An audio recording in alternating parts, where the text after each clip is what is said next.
Алма ертегісі. Қоңыр күз мезгілі еді. Ағаштың жапырақтары түсіп, тек жабайы жалғыз алма қалыпты. Осы кезде орман аралап жүрген қоян алманы байқап қалады. Оны қалай алуға болады? Алма өте биікте, секіріп жете алмайсың. Шырша бұтағында отырған қарға қоянға қылығына сырттай күліп отырды. Қар. Оны көрген қоян, қарға, маған алманы үзіп алып берші, деді. Қарға ағаш басына ұшып алады, бірақ алманы тұмсығынан ұстай алмай, жерге түсіріп алады. Рахмет саған, қарға, деді де, қоян алманы теріп алып, жерге түскен алма жаны бардай дыбыс шығарып, қозғалып жүгіре жөнелді. Қорқып кеткен қоян алманың кірпінің үстіне құлаған. Кірпі, тоқта, деп айғайлайды.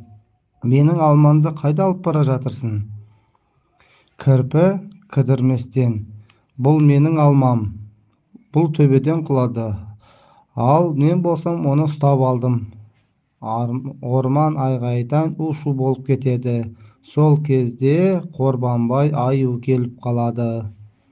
Бұл не деген айғай-шу? Мазамды алдыңдар ғой. Бәрі оған жақындап, сен аю, біздің ормандағы ең үлкен, ең ақылды, сондықтан алманы кімдікі екенін айтып берші, деп аюға оқиғаның қалай болғанын баяндап береді.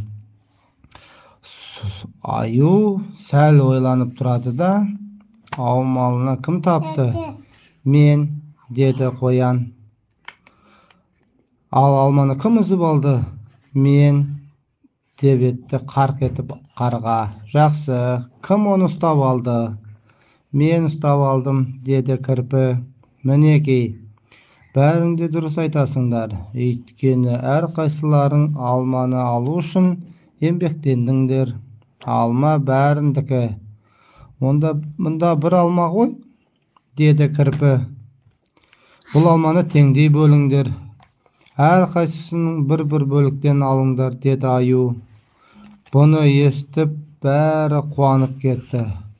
Аю алманы 4 бөлікке бөледі де, қоянға 1 бөлігін береді. Бұл саған, қоян, сен алманы бірінші көрдің.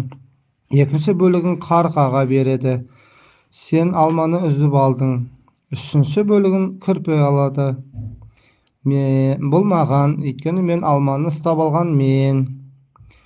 Кірпі аюға 4-ші бөлігін беріп, бұл саған, аю, маған не үшін? Деп таң қалды. Сен бізге ақыл айтып татуластырдың, деді кірпі.